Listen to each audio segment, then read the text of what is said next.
તો કેમ છો મિત્રો? મજામાં? તો મજામાં થશો તો આપણે આજે જવાનું છે ખોખા મેરડી માતા બારેજા ધામ. તો આપણે આજે નીકળશું કેમ કે આજે રવિવાર આપણે જવાનું છે મેરડી માતા. તો વિડીયો એમ તક જોજો બરાબર. હું તમને બતાવીશ આજે બારેજા ધામ બરાબર. તો મળીએ આપણે આગળ.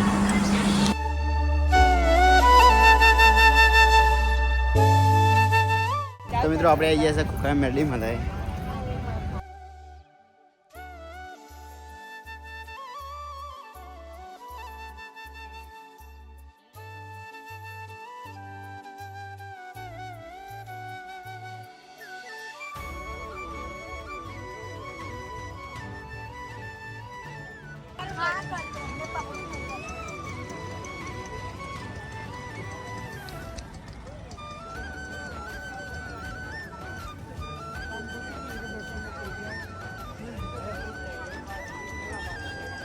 પાસે મેરડી માતાનું મંદિર.